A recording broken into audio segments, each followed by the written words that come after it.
सरफरोशी की तमन्ना अब हमारे दिल में है, देखना है जोर कितना बाजुए कातिल में है। सन्यासी के लिए राजनीति कहीं निषिद्ध नहीं है। आज जमाने के हिसाब इन राजनीति में गंदगी एक ही में कहीं लियो को नहीं, कोई भ्रष्टाचार को आरोप को नहीं। जो आदमी शिक्षित है भी को शोषण को नहीं हुए और जो को संस्कारित है भी को पतन को नहीं हुए। मेडिकल कॉलेज बनाए हुए, रेलवे का काम करे गा इन वास्ते माँ है कि माँ भेदभाव को नहीं करे। राम राम जी, मुक्ष पे झलकों पर थारो बहुत बहुत स्वागत है। और अभी फिलहाल तो फ्रेम में देखने लग रहा होगा सीकर का सांसद 2014 में लेकी और अभी तक तीसरी बार बीजेपी है इन पर विश्वास जतायो है और टिकट है बात दी है। सुमेनानंद जी, सरस्वती जी अपने साथ में ही अनुपा बातचीत करांगा। तो सबसे पहले तो महाराज जी स्वागत है थारो झलकों पर। सादर नमस्कार।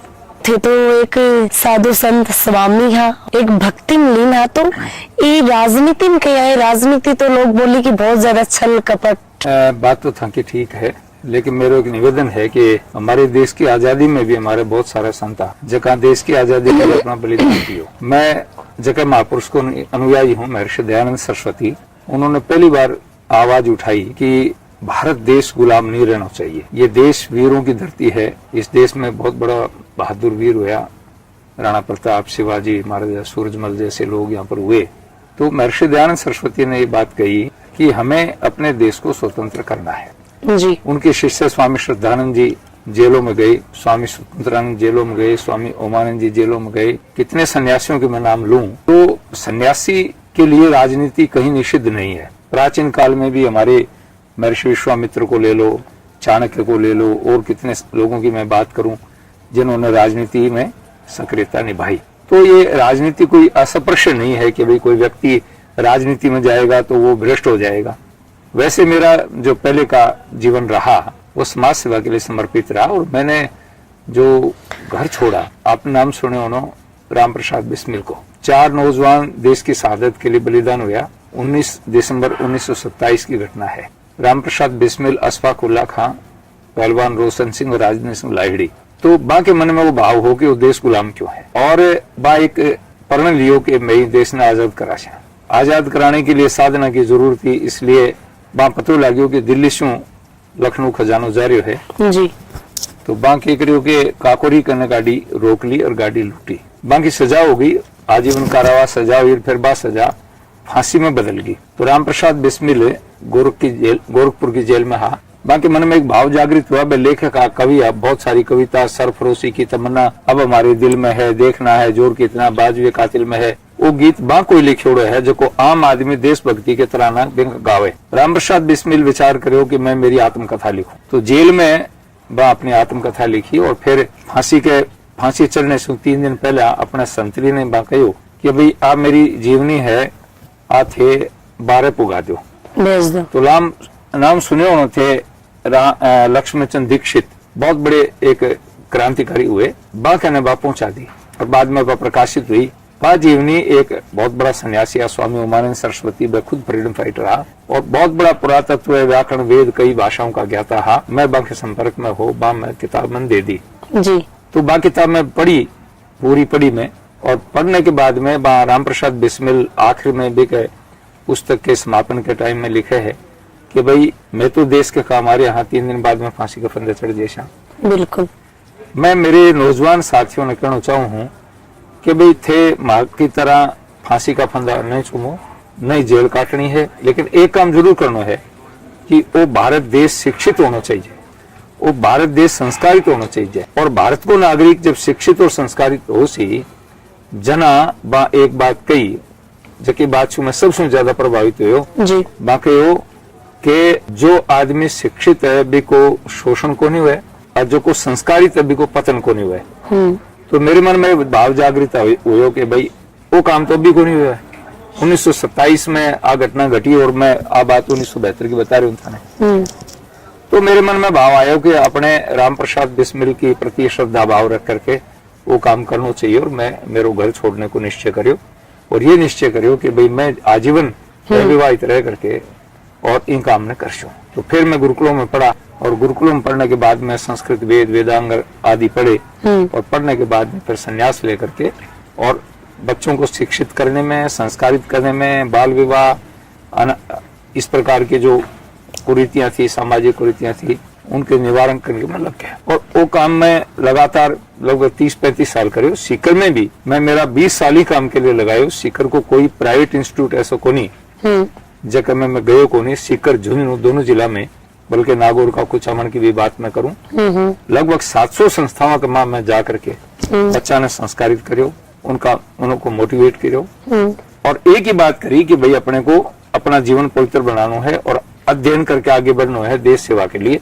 साथ साथ में मेरी श्रद्धा गौ माता के प्रति रही। मैं जगह दिन आँख खोली बिंदनी गौ माता देखी।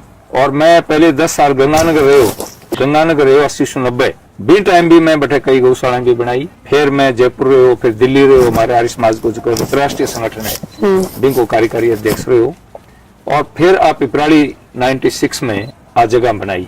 फिर अठे एक गौशाला भी लोग गांव वाला गाय इकट्ठी कर ली, लेकिन मैं गाया दुखी ही। तो मेरे मन में भाव आयो कि अपन गौशाला बनानी चाहिए।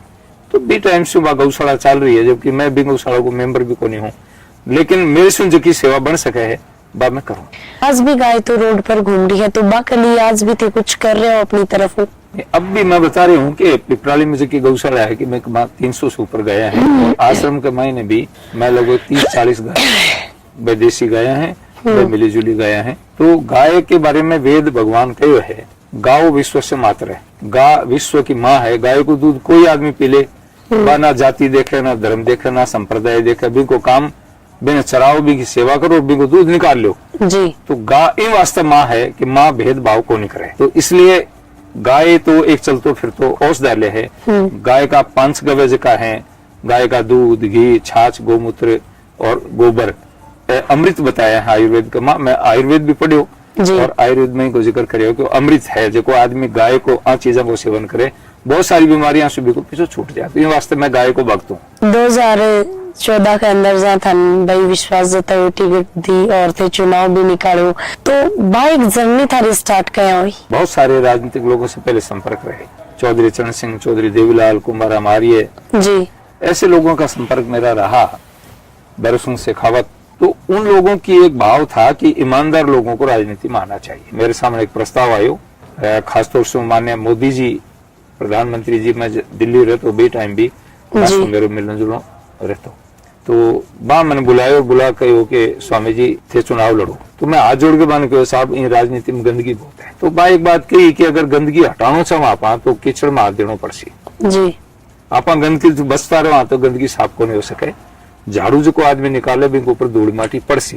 तो अपने को राजनीति मानो चाहिए अब जैसे आदमी ने।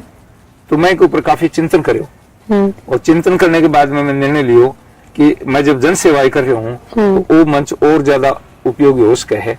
में साधन भी मिल सी, में सत्ता भी हो सी, में प्रभाव भी रह सी, अधिकारी भी कहने से काम कर सी, गरीबों का काम हो सके।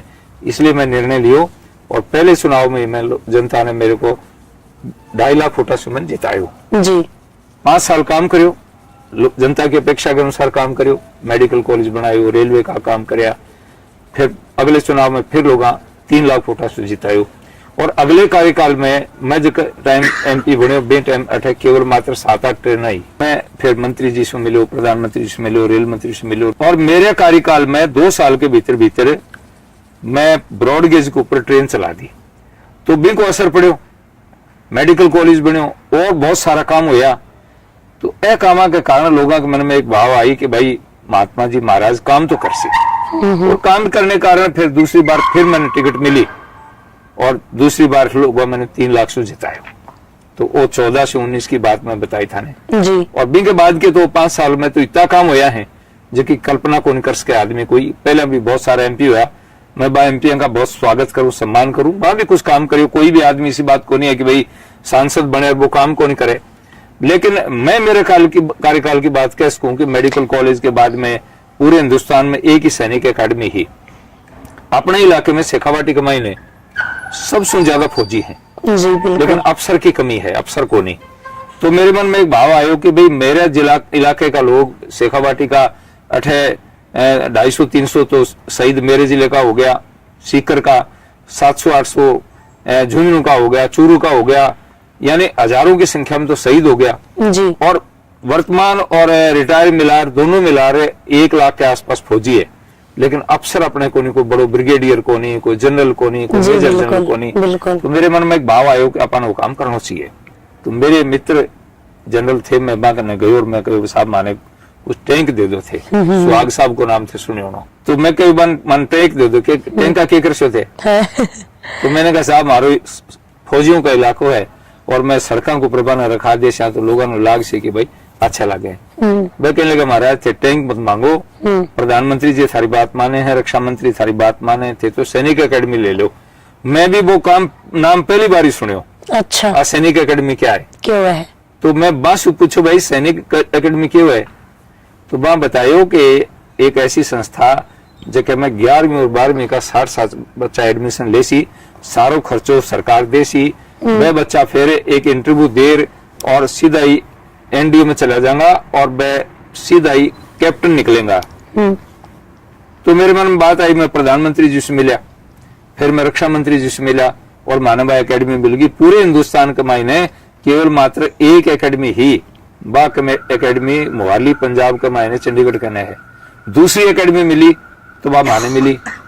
मैं बता रहा था ना कि पहले केवल 7-8 ट्रेन ही, जी आज 50 ट्रेन रामेश्वरम, शिरडी साईं, प्रयागराज और कितनी दूर दूर ट्रेन, बम्बई की सीधी ट्रेन जा रही है, अहमदाबाद, बड़ौदा, भोपाल, उज्जैन, चारों तरफ अब ट्रेन चल रही हैं। तो आज के दिन में 50 के ज्यादा ट्रेन तो सीकर रेलवे स्टेशन से चल रही हैं और जो को रिंगसू नीमका थाना रेवाड़ी लाइन अभी के ऊपर अलग चले हैं।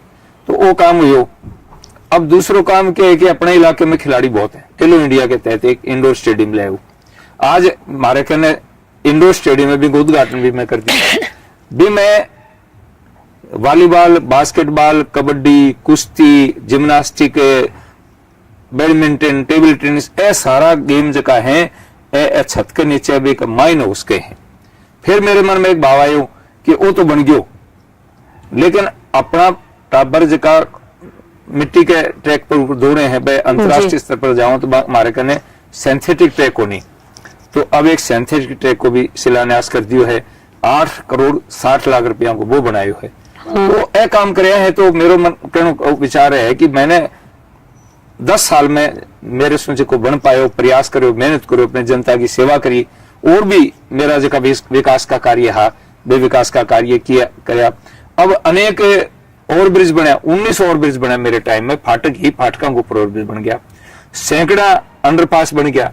तो वो काम जो करियो है इन पर लोग पसंद करियो, पार्टी भी पसंद करियो। अभी 1 साल तक सर्वे चलिया, सर्वे में लोग पूछो भाई तारा सांसद के प्रति तुम्हारा भाव क्या है, और वो मेरे प्रति लोग अच्छी भावना जताई और बी को कारण है कि मैंने 3री बार मोदी जी टिकट दे दी। बातचीत तब करिए और ये भी क्लियर बात ही मैं बताइए। तो सर थारो धन्यवाद और भाई इतना टाइम दियो और अपनी जनता की बातचीत है बा क्लियर करी इतना समय दिया और मेरी बातें सुनी और पब्लिक तक मेरी बात पहुंचाओगे, इसके लिए आपका बहुत बहुत धन्यवाद।